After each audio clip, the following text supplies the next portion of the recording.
Magandang umaga po sa ating lahat. Andito na po ang inyong Kuya Alpo. At ito po ay ating pag-usapan po ngayon na isang live interview po kay VP Sara Duterte po.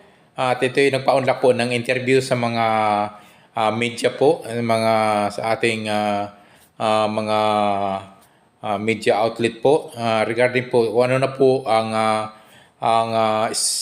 sitwasyon po, ano na po ang nangyari po at ano po yung kanyang plano sa ngayon po na nandun na nga ang kanyang tatay na si former President Rodrigo Roa Duterte sa Dahig sa Netherlands at ano na po yung kanyang plano na gagawin sa mga panahong ito. So dito po nakita po natin na very calm, hindi naman siya worry po ang ating BP. Bagamat ito pa nga ay nakakangiti pa nga ito sa habang ini-interview po ng ating mga media. Ito po ay tunghayan po natin yung ating BP Sara Duterte habang ito ay ini-interview po ng media. I think Senator Bongo earlier said it was too late to hear. Well, actually, oo. Yung buong bansa natin, we already lost former president.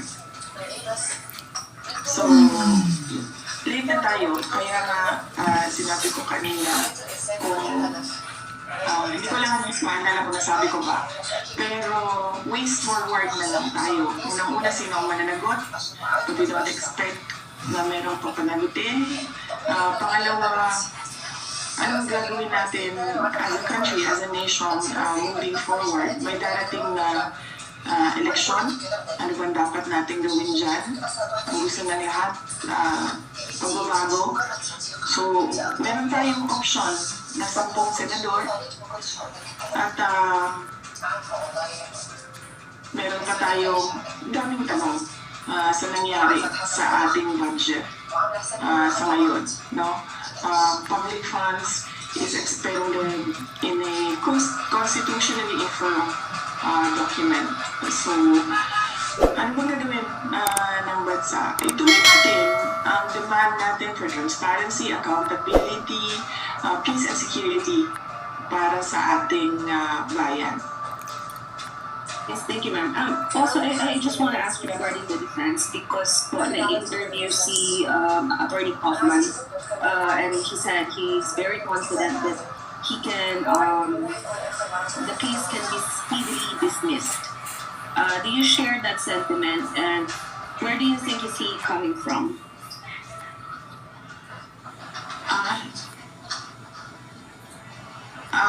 It is best if you ask him to elaborate on his answers. Pero, alam niyo naman, as a relative, no, as a Filipino citizen, matagal na ang isang araw, matagal na sa atin ang 2 araw. Pero for lawyers, alam mo, meron yan silang sarili nilang mga timelines, no? Kung paano yung proseso sa loob ng korte. But as a relative, as a daughter, I just feel na, and as a citizen, as a Filipino citizen, masyado na matagal lang isang araw. One last question. I don't want to sound cheesy, but it has been a heavy. And I think the last question would be, how are you? I'm okay. Surprisingly, I'm okay. Wala naman akong nararamdaman na wala akong nararamdaman. So, on that point, I don't think I'm okay. Wala akong nakatulog naman ako maayos. Siguro dahil sa pagod ng isang buong araw ng meetings dito. At meron akong saktong tulog, meron akong saktong kain. Worry ko lang is yung mga anak ko dahil hindi talaga yan sila sanay na wala ako. Nasanay kasi sila, lumaki kasi sila na katabi ko yan sila sa tulog. At ngayon, yung guest, no, na anak ko, yan yung katabi ko sa tulog. So, yan yung worry ko, yung aking mga anak. Dahil nawalan sila ng nanay. Yan yung hindi ko kasi magawa remotely, yung pagiging nanay. Pero yung trabaho dito at trabaho dyan sa Pilipinas, kung saan man ako, ay magawa ko siya remotely. So as long as merong mga teams, designated teams na in charge doon. Like say for example, sa OVP, may team doon. Sa impeachment case ko, may team doon. Pagdating naman dito sa ICC case ni Pangulong Duterte, may team dito. Kaya ko siya gawin kahit saan man ako sa mundo. Ang hindi ko magawa is maging nanay remotely. Meron din po kasing lumulutang na I don't know how would I say it, report or rumor na there was a traitor in the Duterte camp that also led to the arrest of your father, VP. Thank you. Okay. Hindi ko narinig. Anong sabi ni Senator Bato de la Rosa daw kay Anyo? According to Senator De La Rosa, the senator was disappointed to Secretary Anyo. He felt Disappointed. betrayed knowing na Secretary Anyo previously worked as PRRD's former Chief of Staff and DILG Secretary then. Kasama siya sa nagplan nung supposedly alleged kidnapping ni PRRD going to The Hague. VP, may report kasi kasama siya doon sa core group na dun sa arrest ni former president. And then, sabi po ni Senator Bato, out of courtesy daw po, sana nasabihan man lang kayo about the arrest. That's it, VP. Thank you. Okay.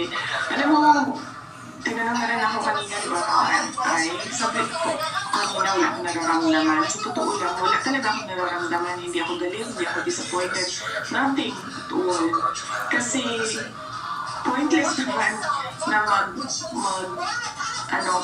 mag-harbor ako ng feelings about what happened. Hindi na siya maibabalik.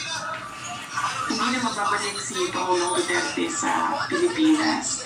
So what we should do as a country is move on from what happened. No? What will we do as our ways forward as a country and as a people from what happened? Magalit man tayo, walang mapupuntahan yung galit natin. Dahil hindi naman yan sila papanagutin ng pamahalaan eh. Nakikita niya yung mga sagot nila, wala na sa ayos, wala na sa rason, wala na sa common sense, wala na sa batas. Pero walang magagawa laban sa kanila. So we should move forward from what happened. And the country should decide, the people should decide saan ba tayo papunta base sa nangyari. Kung meron bang traitor doon sa loob ng grupo na nag-usap sa Hong Kong, nandun ako sa kwarto sa mga meeting with former President Duterte. Hindi ko matawag siguro na traitor, pero sigurado ako sa dami ng tao doon sa loob ng kwarto na yun, ay meron talagang nagsasabi kung ano ang pinag-uusapan doon sa loob. Kung kanino nila sinasabi, hindi ko alam. Pero kung sino ba ang nagsabi na may traitor? So malamang kung may nagsabi na may traitor doon sa loob, malamang siya yung kausap noong tao na nandoon sa loob sa kwarto sa Hong Kong. Klaruhin ko lang na nag-divide na trabaho doon sa loob ng meeting na yon. Ako ang nag-moderate sa meeting, tinanong ko si President Duterte kung ano ang desisyon mo at ano ang gusto mong gawin. At sinabi niya, gusto ko umuwi sa Pilipinas. Hindi ako titira sa ibang bayan at hindi ako magtatago. Yun ang sagot niya.